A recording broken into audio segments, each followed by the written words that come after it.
हैं, स्टॉक्स को फिल्टर करना और उनका फंडामेंटल एनालिसिस करना भी आपको आ गया है, तो इस लेक्चर में हम एक और एडवांस कंसेप्ट को समझने जा रहे हैं जो कि आपकी इन्वेस्टिंग जर्नी को और भी ज्यादा सेफ और सिक्योर बना देगा। तो आप सभी को पता है कि जब हम अपने लिए पोर्टफोलियो बनाते हैं तो वहां पर एक चीज जिसका सबसे ज्यादा हमें ध्यान रखना होता है वो है डाइवर्सिफिकेशन।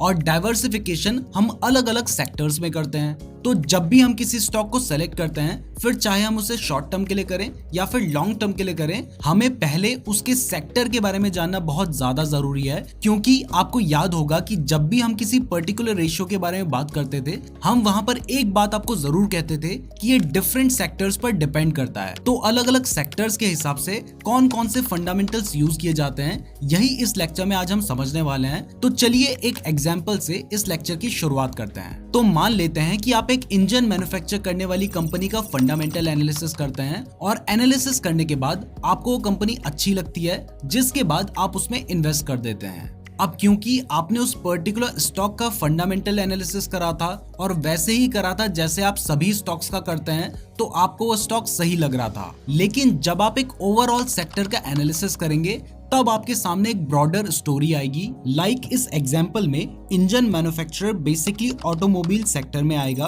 तो अगर हम अभी ऑटोमोबाइल सेक्टर का एनालिसिस करेंगे तो ड्यू टू मैनी फैक्टर्स जो हम आगे समझने वाले हैं, ऑटोमोबाइल टोटली इलेक्ट्रॉनिक हो सकते हैं। तो जितनी भी नॉन इलेक्ट्रॉनिक पार्ट मैन्युफैक्चर करने वाली कंपनी है, फ्यूचर में वो हमारे लिए इतनी रेलिवेंट नहीं रहेंगी और इंजन भी इसमें से एक है। तो भले ही आपने उस स्टॉक का एनालिसिस किया था, लेकिन आपने उसके सेक्टर का एनालिसिस नहीं किया था। इस वजह से आपका जो एनालिसिस है वो गलत निकल सकता है। अब ये तो हमने सिर्फ एक छोटा सा एग्जांपल लिया था, लेकिन ऐसी कई सारी चीजें हैं जो हमें सेक्टोरल एनालिसिस करते हुए देखने को मिल सकती हैं और ये किसी भी कंपनी के फ्यूचर पर्सपेक्टिव को चेंज कर सकती हैं। सेक्टोरल एनालिसिस एक ऐसा हिडन टॉपिक है जो कि मेजॉरिटी ऑफ इन्वेस्टर्स इग्नोर करते हैं। इवन ज्यादातर कोर्सेज में भी ये नहीं सिखाया जाता है। बट जितने भी बड़े बड़े इन्वेस्टर हैं वो पहले सेक्टर को एनालाइज करते हैं, उसमें से उन्हें जो बेस्ट सेक्टर लगता है उसके बाद वो उसके स्टॉक्स को एनालाइज करते हैं। इसलिए सेक्टर एनालिसिस किसी भी इन्वेस्टिंग के लिए बहुत ज्यादा इंपॉर्टेंट है। तो चलिए सबसे पहले समझते हैं कि सेक्टर क्या होता है और इसकी हमें जरूरत क्यों पड़ी। तो आपने बड़ी बड़ी सिटीज में देखा होगा कि वहां पर जो हाउसेज होते हैं वो अलग अलग सेक्टर्स में डिवाइडेड होते हैं। लेकिन ऐसा क्यों होता है? ऐसा इसलिए होता है कि उन्हें इजीली आइडेंटिफाई और नेविगेट किया जा सके। मतलब सोचो, अगर आपके घर का कोई एड्रेस ना हो तो क्या कोई आपके घर को इजीली ढूंढ पाएगा? नहीं ना। तो ऐसे ही स्टॉक मार्केट में भी कंपनीज अलग अलग सेक्टर्स में डिवाइडेड होती हैं, जिससे कोई भी इन्वेस्टर इजीली उस कंपनी को नेविगेट कर पाए और हमें ये पता चल पाए कि कंपनी किस बिजनेस में एंगेज्ड है। तो एक सेक्टर बेसिकली बहुत सारी सेम प्रोडक्ट या सर्विसेज सेल करने वाली या सिमिलर नेचर का बिजनेस करने वाली कंपनीज से बनता है। फॉर एग्जाम्पल, अगर हम फाइनेंशियल सेक्टर की बात करें तो इसमें बैंक्स, इंश्योरेंस और म्यूचुअल फंड्स आते हैं। तो यहाँ HDFC, ICICI, SBI जैसी कंपनीज मिलके बैंकिंग सेक्टर बनाती हैं। ऐसे ही अगर कोई IT सेक्टर की बात करे तो यहाँ पर HCL, विप्रो और TCS जैसी कंपनीज आपको देखने को मिलेंगी।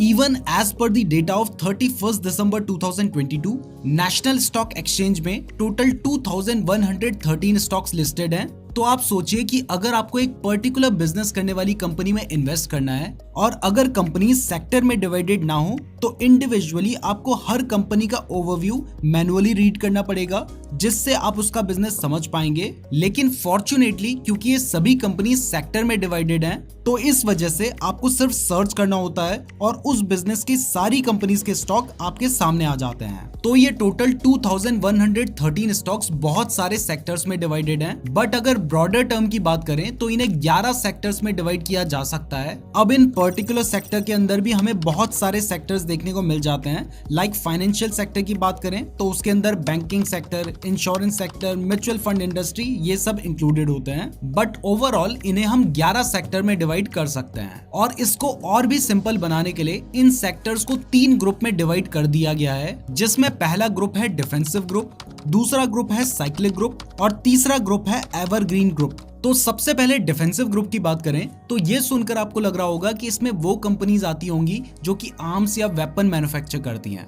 तो ऐसा नहीं है। यहाँ बेसिकली हम उन सेक्टर्स को इंक्लूड करते हैं जो कि डिफेंसिव हो, मतलब सेफ हो। तो इस ग्रुप में ऐसे सेक्टर्स रहते हैं जिनका बिजनेस स्टेबल तरीके से चलता रहता है, चाहे हमारी इकोनॉमी में कितने भी ज्यादा फ्लक्चुएशंस यानी उतार चढ़ाव आ जाएं, बट इन कंपनीज के प्रोडक्ट की डिमांड और सप्लाई में आपको कभी भी इतनी ज्यादा फ्लक्चुएशन देखने को नहीं मिलेगी। अब इस डिफेंसिव ग्रुप में जो सेक्टर्स इंक्लूड होते हैं उनकी बात करें तो इसमें सबसे पहला सेक्टर है यूटिलिटीज सेक्टर। यूटिलिटीज सेक्टर में ऐसी कंपनीज इंक्लूडेड होती हैं जो कि इलेक्ट्रिसिटी, पावर, गैस और ऑयल जैसे प्रोडक्ट जनरेट करती हैं। बेसिकली जो भी एवरीडे एमिनिटीज एक ह्यूमन बीइंग को चाहिए होती है वो प्रोडक्ट्स इस सेक्टर में इंक्लूड होते हैं। इसके बाद डिफेंसिव ग्रुप में जो सेकंड सेक्टर आता है वो है हेल्थ केयर सेक्टर। अब चाहे मार्केट जितना भी फ्लक्चुएट करे, चाहे इकोनॉमी जितनी भी अप या डाउन जाए, बट ह्यूमंस को किसी ना किसी तरह की हेल्थ प्रॉब्लम्स होती ही रहती हैं, तो इस वजह से ये सेक्टर भी डिफेंसिव ग्रुप में इंक्लूड होता है।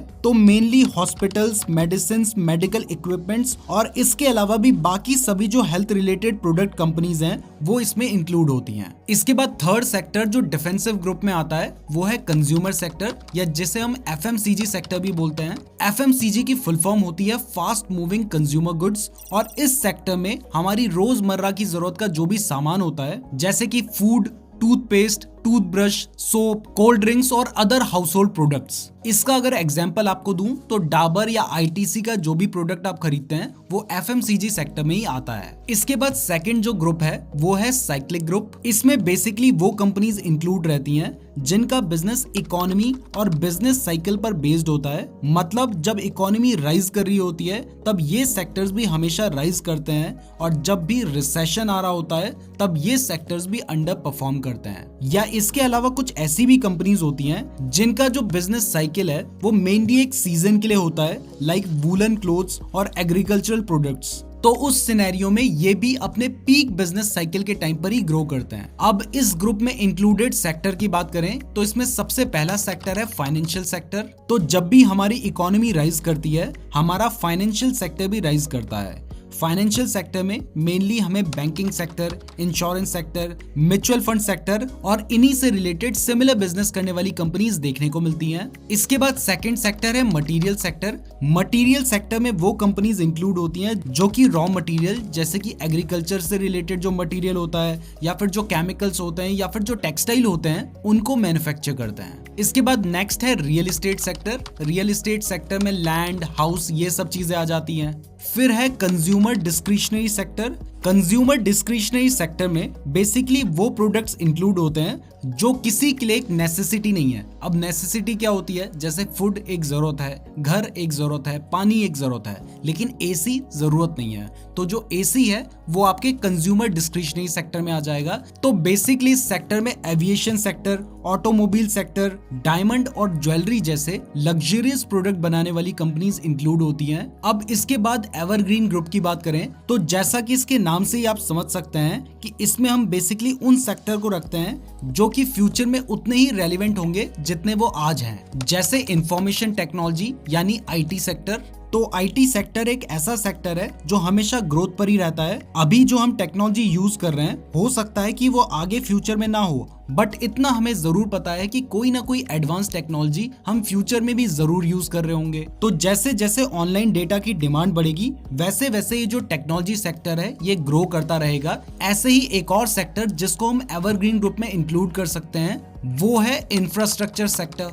अगर हम इंडिया की बात करें तो इंडिया एक डेवलपिंग कंट्री है जहां इंफ्रास्ट्रक्चर की डिमांड कंटिन्यूअसली बढ़ती जा रही है। इस सेक्टर में बेसिकली वो कंपनीज रहती हैं जिनका बिजनेस इंफ्रास्ट्रक्चर बिल्ड करना होता है, जैसे कि highway, airport, railways, power etcetera. तो इसमें L&T और NCC जैसी कंपनीज आती हैं। तो यहाँ तक हमने सारे सेक्टर के बारे में जान लिया है, बट अब मेन क्वेश्चन आता है कि कैसे हम एक एफिशिएंट तरीके से किसी भी पर्टिकुलर सेक्टर का फंडामेंटल एनालिसिस कर सकते हैं, और क्या ऐसे इंपॉर्टेंट फैक्टर हैं जो कि हमें किसी भी सेक्टर में देखने होंगे जिससे फ्यूचर में आने वाली अपॉर्चुनिटी को हम ग्रैब कर सकें।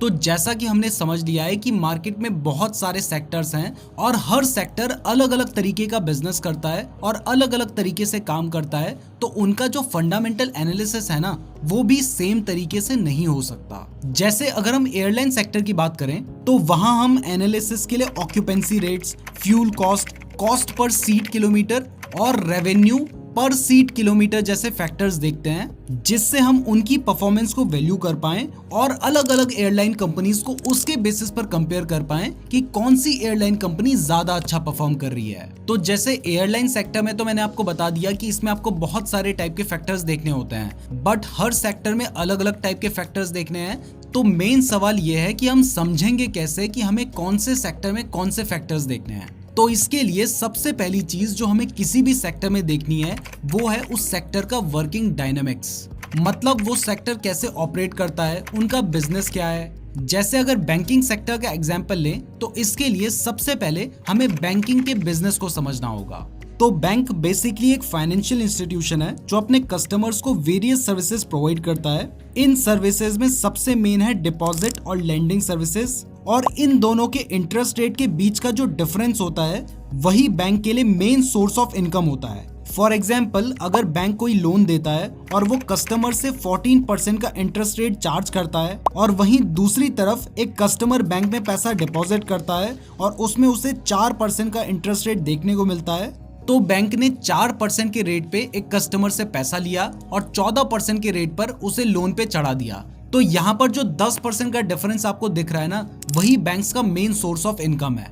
इसके बाद सेकेंडरी सोर्सेज जिससे बैंक इनकम जनरेट करता है वो है फीस बेस्ड सर्विसेज, जैसे कि investment and wealth management, foreign exchange services, payment services like debit card, credit card, online banking and mobile banking, treasury services जिसमें bank foreign exchange risk, credit risk और interest rate risk को manage करता है। तो अब जब आपको banks का बिजनेस समझ आ गया है तो अब आपको इसी के बेसिस पर बैंक्स का एनालिसिस करना होगा।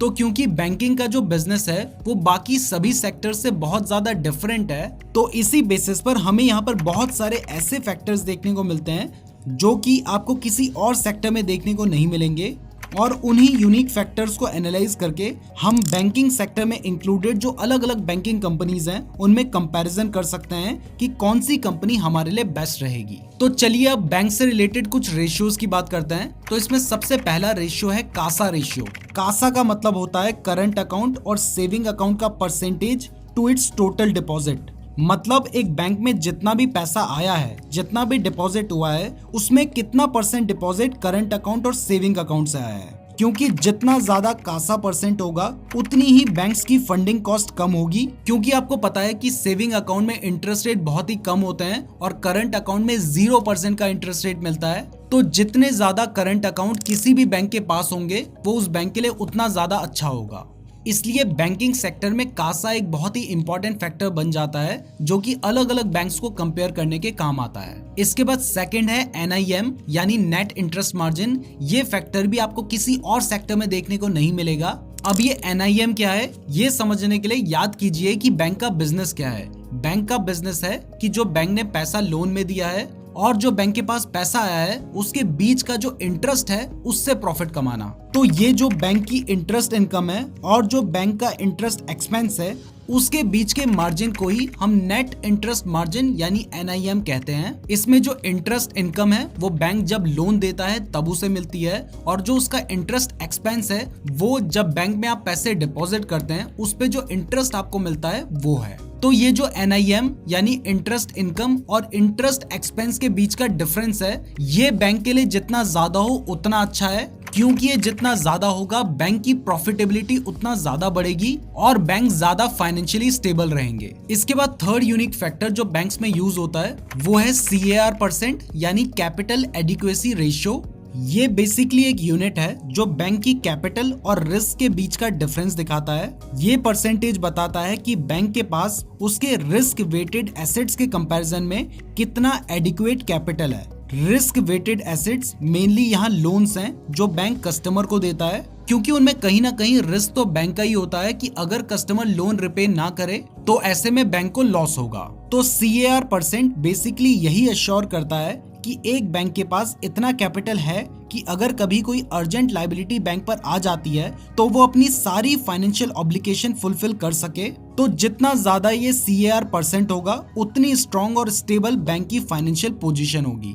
ऐसे ही और भी बहुत सारे डिफरेंट फैक्टर्स हैं जो कि बैंकिंग सेक्टर में यूज होते हैं। तो अगर आप बैंक में सिर्फ वही यूजुअल रेशियो या फैक्टर्स जैसे कि पी रेशियो या पीबी रेशियो को देखेंगे तो ऐसे में आपको किसी भी सेक्टर का एक ब्रॉडर व्यू कभी भी देखने को नहीं मिलेगा। इसलिए जब भी आप किसी स्टॉक का एनालिसिस कर रहे हैं तब आपको सबसे पहले उस सेक्टर का एनालिसिस करना है और उसके बिजनेस के बेसिस पर उससे रिलेटेड जो कंपनीज हैं उनका एनालिसिस करना है। अब क्योंकि आपको पता है कि टोटल 11 सेक्टर हैं तो उन अलग अलग सेक्टर का एनालिसिस कैसे करना है चलिए अब वो जानते हैं। इसमें सबसे पहला स्टेप है उस बिजनेस के वैल्यू चेन को समझना, मतलब उस बिजनेस को समझना, उसके ऑपरेशंस को समझना। अब जब आप उस बिजनेस को समझ जाएंगे तो उसके बाद आपको ये समझना होगा कि इस पर्टिकुलर बिजनेस के हिसाब से कौन से ऐसे फैक्टर्स हैं जो कि इस सेक्टर की ग्रोथ के लिए बहुत ज्यादा इंपॉर्टेंट है। जैसे हमने बैंकिंग में कासा परसेंट देखा था, एनआईएम परसेंट देखा था, तो ऐसे ही अलग अलग बिजनेस में आपको अलग अलग फैक्टर्स देखने को मिलेंगे। फॉर एग्जाम्पल अगर इंश्योरेंस सेक्टर की बात करें तो यहाँ पर आपको सॉल्वेंसी रेशियो और क्लेम सेटलमेंट रेशियो देखने को मिलेगा। एयरलाइन सेक्टर में RASK यानी रेवेन्यू पर सीट किलोमीटर, मतलब 1 किलोमीटर में पर सीट एयरलाइन को कितना रेवेन्यू जनरेट हो रहा है। CASK यानी कॉस्ट पर सीट किलोमीटर, मतलब 1 किलोमीटर में एयरलाइन कंपनी की कितनी कॉस्ट आ रही है। ऐसे फैक्टर्स पर ध्यान देना होगा। वहीं दूसरी तरफ अगर हम FMCG सेक्टर को देखें वहां हम कंपनीज को उनकी distribution chain, brand awareness, packaging और ऐसे ही कई सारे फैक्टर्स से कंपेयर कर सकते हैं। अब यहाँ पर आपको एक प्रो टिप देता हूँ जो कि आपके बहुत ज्यादा काम आएगी और वो ये है कि अगर आप किसी पर्टिकुलर सेक्टर में कौन से रेशियोज यूज हो रहे हैं इसके बारे में जानना चाहते हैं तो आप उससे रिलेटेड किसी भी कंपनी की एनुअल रिपोर्ट पढ़ सकते हैं। और अगर आप उस सेक्टर में डीपली रिसर्च करना चाहते हैं तो आप उस सेक्टर की काफी सारी कंपनीज की एनुअल रिपोर्ट पढ़ सकते हैं और कंपेयर करके देख सकते हैं। इसी तरीके से आपकी नॉलेज बढ़ेगी और तब आप हर सेक्टर के बारे में समझ पाएंगे।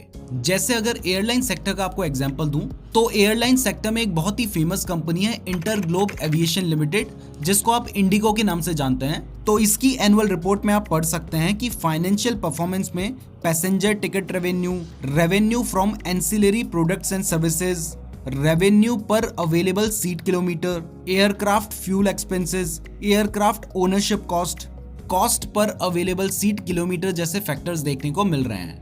ऐसे ही अगर बैंक सेक्टर की बात करें तो इसमें एक बहुत ही फेमस बैंक है एक्सिस बैंक। तो एक्सिस बैंक की एनुअल रिपोर्ट में आप देख सकते हैं interest income, interest expense, net interest income, cost income ratio, cost asset ratio, operating expenses to assets, gross and net NPA percent, advances, retail advances as percent to total advances और कासा जैसे बहुत सारे factors देखने को मिल रहे हैं। तो इस तरीके से आप उस पर्टिकुलर सेक्टर में कौन से रेशियोज या कौन से फैक्टर्स देखने होते हैं ये आप उस कंपनी की एनुअल रिपोर्ट को पढ़ के समझ सकते हैं। अब यहाँ तक तो हमने इंटरनल फैक्टर्स की बात की है जो कि किसी भी सेक्टर को इंटरनली अफेक्ट करते हैं, बट इसके अलावा बहुत सारे एक्सटर्नल फैक्टर्स भी होते हैं जो कि एक पर्टिकुलर सेक्टर को अफेक्ट कर सकते हैं। और किसी भी सेक्टर में लॉन्ग टर्म ग्रोथ के लिए एक्सटर्नल फैक्टर्स को समझना भी इंपॉर्टेंट है। तो चाहे आप किसी भी सेक्टर का एनालिसिस कर रहे हो, आपको उस सेक्टर को एक्सटर्नल फैक्टर्स से भी रिलेट करके देखना चाहिए। अब जो मैं आपको बताऊंगा ये थोड़ा बहुत आपको थ्योरेटिकल लग सकता है लेकिन ये बहुत ज्यादा इंपॉर्टेंट है। तो इसमें सबसे पहला एक्सटर्नल फैक्टर है पॉलिटिकल फैक्टर। तो आपको पता है कि हर 5 साल में इंडिया में कोई ना कोई गवर्नमेंट इलेक्ट होती है,